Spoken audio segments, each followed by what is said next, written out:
How are you? My name is Rain. Welcome to the cloud. Sit back, relax, and enjoy the vibe. Happy Pride Month. It is like the end of Pride Month, but still, happy Pride Month. I did want to make a video about the LGBT community during Pride Month. So, with the last day of Pride Month here I am making this video. I wanted to make a little misconceptions video regarding the LGBTQ community. None of these are in order. None of these are more pressing than another. These are all just misconceptions that I think people might have, and I would love to correct to the best of my ability. Here we go. There is a big misconception that bisexuality doesn't include transgender people, and pansexuality does. It's kind of correct, but it's kind of incorrect, because pansexuality, it does have support trans people in their sexuality. Bisexuality also supports transgender people. Bisexuality just means that you are attracted to two genders.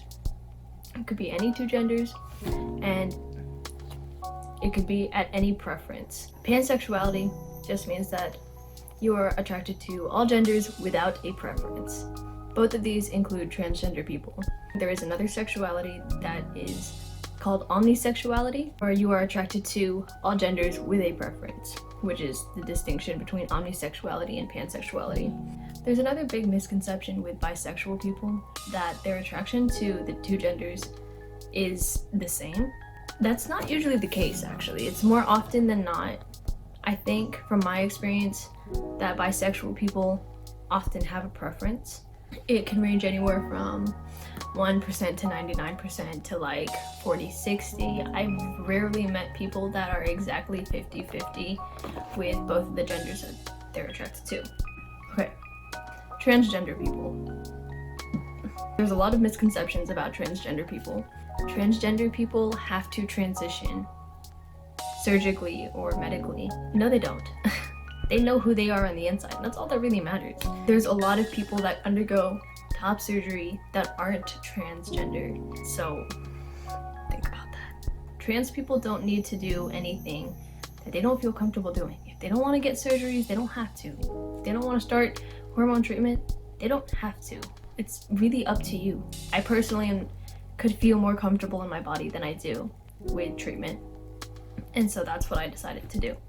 If they are comfortable in the bodies that they have, kudos to them. Trans men are born as women, and trans women are born as men. I can see how it's confusing, but let me clear it up for you. That is a very wrong concept. Trans men are born as men. Trans women are born as women. Let me give you an analogy. Let's say you work at a ketchup factory. One day, you're packaging the ketchup, and accidentally, one ketchup is packaged into a mustard bottle instead of a ketchup bottle. You might think it's mustard, but when you pour that out, you're gonna see that it's ketchup. You could transfer it to a ketchup bottle and it would be correct, or you could leave it in the mustard bottle and still know it's ketchup. It's not going to become mustard. It was never mustard, it was always ketchup. Obviously, it's ketchup. Thinking that the ketchup would turn into mustard because it's in a mustard bottle is a silly concept, isn't it? Insert pronouns here and you have the story. Another misconception is that non-binary people must be androgynous. Why must people look a certain way in order to be something? If that works that way, then all females have to look feminine and all males have to look masculine. And that's just a really boring world to think about. Nah, they don't owe you androgyny. They can look however they want to look. And if they tell you they're non-binary, respect it, because they are. We're all beautiful, we're all different, we all come in different shapes, sizes, colors, genders, sexual orientations. Like, as long as you don't judge people for it, just let them be. There's a really big misconception that in queer couples, or same-sex couples, whatever you want to call it, one has to be masculine and one has to be feminine. It's a very outdated, heteronormative way of thinking about relationships. For a lot of people that I knew, when I told them that I was dating somebody, they would ask if who was the Ellen and who was the Portia.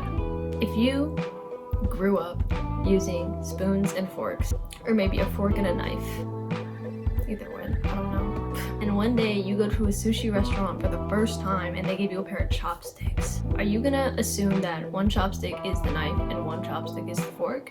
Or are you going to accept that this is something different than what you've encountered before and see it for what it is? That is just a few of the misconceptions that I have been thinking about this Pride Month.